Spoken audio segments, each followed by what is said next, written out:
इस वीडियो में हम लोग जो है एक व्यक्ति है, अगर वो जो है आर त्रिज्या के वृत्तीय मार्ग में साइकिल चला रहा है और उसका मान लो झुकाव जो है ऊर्ध्वाधर से थीटा कोण पे झुकाव है, तो उसके लिए वेग क्या होना चाहिए या को झुकाव क्या होना चाहिए,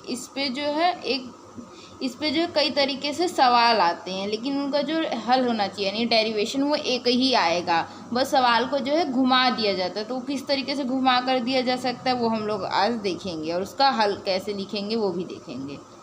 तो पहला तरीका हो सकता है इसको पूछने का, मोड़ पर साइकिल सवार मोड़ की दिशा में अपने आप को झुका लेता है, क्यों, समझाइए।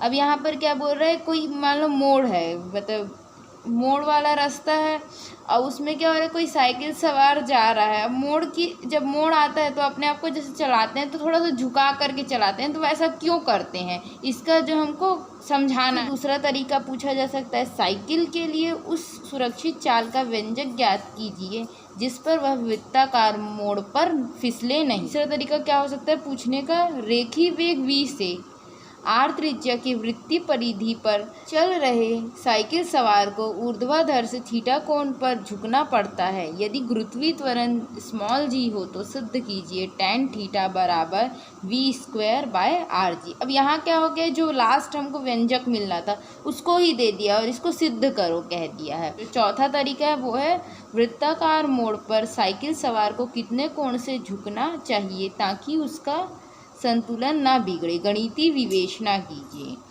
अब यहाँ पर क्या लिखा है हमको, कोण है, कितने कोण से झुक करके उसको चलना चाहिए ये बताना है। वृत्ताकार मोड़ में कोई साइकिल सवार रोड क्रॉस कर रहा है तो उसको क्या है, कितने कोण से झुक कर चलना चाहिए ताकि उसका जो बैलेंस बना रहे और बिगड़े नहीं। तो इसका हमको गणितीय विवेचना करनी है यानी डेरिवेशन करके बताना है। तो जो है 4 प्रकार के सवाल अगर देखने में अलग अलग है, लेकिन अगर इसको समझे तो इनको जो हल होगा वो एक ही होगा। तो उसको कैसे होगा वो देखते हैं, उत्तर लिख लेते हैं। अब इसका हमको डेरिवेशन करना है, क्योंकि तो डेरिवेशन में सबसे पहले जो हमें डायग्राम बनाना रहता है। तो ये मान लेते हैं हम लोग क्या हमारा वृत्तीय मोड़ का केंद्र है और इसको हम क्या करते हैं, एक स्केल लेते हैं और इसे डॉटेड लाइन बना देते हैं। अब ये ऊर्ध्वाधर दिशा, अब यहाँ पर हमारा साइकिल सवार जो है इस तरीके से यहाँ पर साइकिल चला रही है, ये जो है अपना साइकिल सवार को दर्शा रहा है और ये क्या है, थीटा कोण बनाते हुए झुका करके चला रहा है। यानी कि क्या कर रहा है, जो हमारा साइकिल सवार है इसको जो है एरो के थ्रू ही बना रहे हैं हम लोग, ये ऐसा मान लेते हैं जो है साइकिल सवार को दर्शा रहा है। वो क्या कर रहा है, ये ऊर्ध्वाधर से थीटा कोण पे झुकाए हुए साइकिल को अपना चला रहा है वृत्तीय मोड़ पर। तो कहते हैं पहले इतना को लिख लेते हैं, माना कि एक साइकिल सवार व्यक्ति वृत्तीय मोड़ पर ऊर्ध्वाधर से थीटा कोण बनाते हुए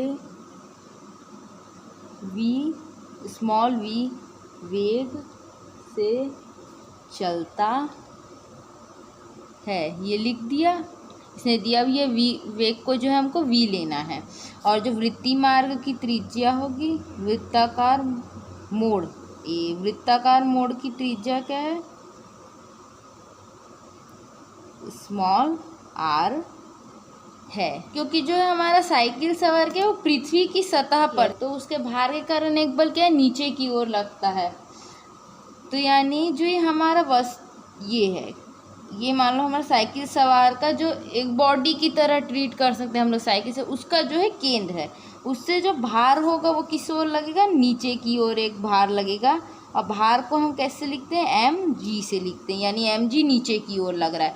अब जब भी हमारा जो भार लगता है पृथ्वी पर कोई वस्तु, उसके जो भार के कारण नीचे की ओर बल लगता है, तो उसको बैलेंस करने के लिए ऊपर की ओर लगता है, जिसको हम लोग अभी वो प्रतिक्रिया बल कहते हैं। तो ये आर हमारा क्या हो जाएगा, अभिलंब प्रतिक्रिया बल, इसको आर से दर्शाएंगे हम लोग, इस आर के जो घटक देखेंगे वो क्या हो जाएंगे, दो घटक में बटेगा ये। अब जो ये क्या है, ये अभिलंब प्रतिक्रिया बल कैपिटल आर, ये क्या है, दो घटकों में वियोजित होगा, जो हमारे हैं आर कॉस थीटा और ये वाला है आर साइन थीटा। ये थीटा कौन है, तो ये भी यहाँ से थीटा हो जाएगा, तब ये आर कॉस थीटा, और ये जो हमारा इसके साथ लगा हुआ होता है हमेशा, जो परिणामी नहीं कर, परिणामी क्या है, आर प्रतिक्रिया बल, प्रतिक्रिया बल के साथ जो कौन भाग लगा हुआ था वो कॉस थीटा, ये आर कॉस थीटा हो गया और ये वाला आर साइन थीटा हो। को जो है पहले लिख लेते हैं, तो इस प्रकार यहाँ पर क्या है, हमारा साइकिल सवार है, साइकिल सवार का भार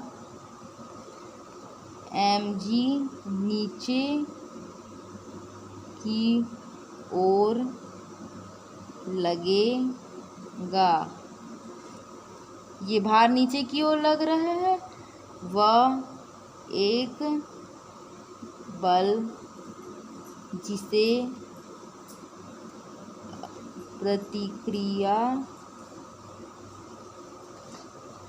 बल कहते हैं, चित्रानुसार ऊपर की ओर लगेगा। ये लिख दिया हमने, एक mg भार नीचे की ओर लग रहा है और एक r ऊपर की ओर लगा। अब ये जो इसके घटकों में वियोजन है इसको भी लिख लेते हैं, वह r का दो घटकों में वियोजन इस प्रकार है। तो आर के दो घटक क्या बन रहे हैं, एक जो है आर कॉस थीटा, पहला आर कॉस थीटा क्या है, ऊर्ध्वाधर ऊपर की ओर है, तो इसको लिख देते हैं ऊर्ध्वाधर ऊपर की ओर। वह दूसरा कौन सा घटक मिला है, आर साइन थीटा, ये क्या है, क्षैतिज दिशा में। ये जो है दो घटक मिल गए, इनको लिख दिया। अब जो है इसके बाद, क्योंकि ये वृत्तीय मोड़ में गति कर रहा है, और जब भी कोई जो वस्तु हो गया, यहाँ पर जो साइकिल सवार है वृत्तीय मोड़ पे गति करेगा, तो वृत्तीय मार्ग में गति करने के लिए जो है उस बल जो है केंद्र की ओर लगता है, जिसको हम लोग अभिकेंद्रीय बल कहते हैं। जो अभिकेंद्रीय बल होता है उसका मान जो होता है mv²/r।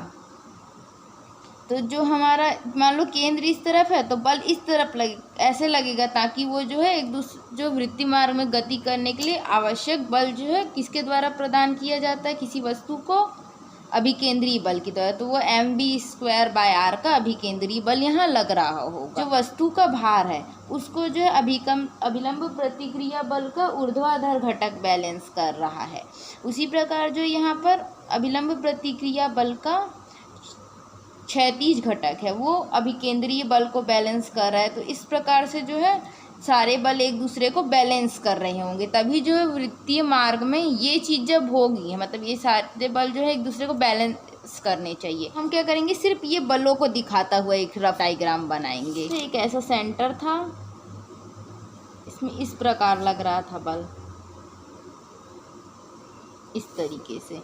तो यहाँ पर जो हमारा था mv²/r था, और इधर क्या था, r साइन थीटा, इस साइड था तो हमारा r कॉस थीटा, और नीचे था mg। ये सारे जो थे बल थे, और ये सबको बैलेंस कर रहे हैं। तो अब यहीं से जो है हमें जो समीकरण लिखना है, यहाँ पर एक लाइन लिख लेते हैं कौन कौन सा बल किसको किसको बैलेंस कर रहा है। तो इधर लिख देते हैं, चित्र से हम यह देख सकते हैं कि वस्तु का भार mg अभिलंब प्रतिक्रिया बल के ऊर्ध्वाधर घटक r cos थीटा को संतुलित करता है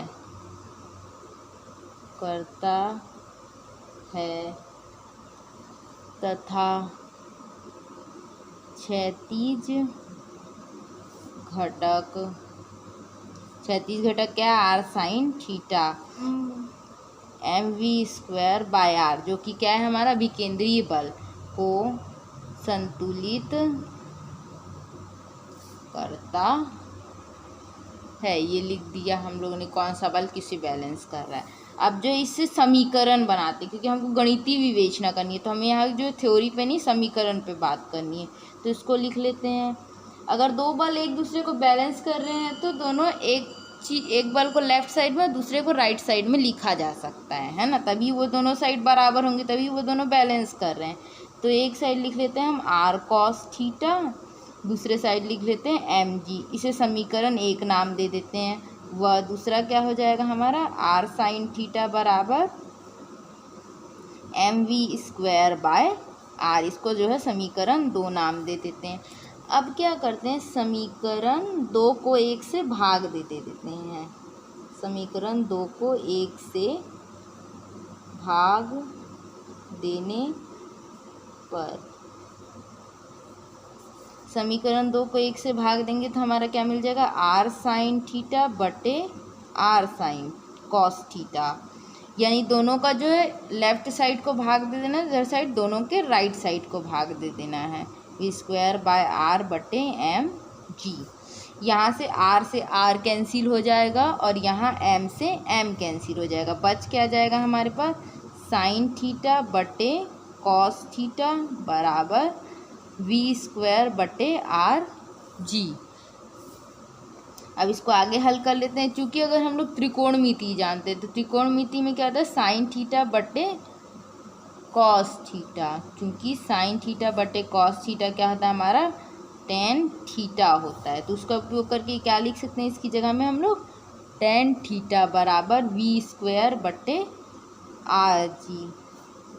यही तो हमें जो है सिद्ध करना था, अतः जो हमको जो सिद्ध करने बोला था वो सिद्ध हो गया। ये जो व्यंजक निकालने बोल रहा था इसको समीकरण 3 दे देते हैं और यहाँ लिख देते हैं एक लाइन, समीकरण 3 ही अभीष्ट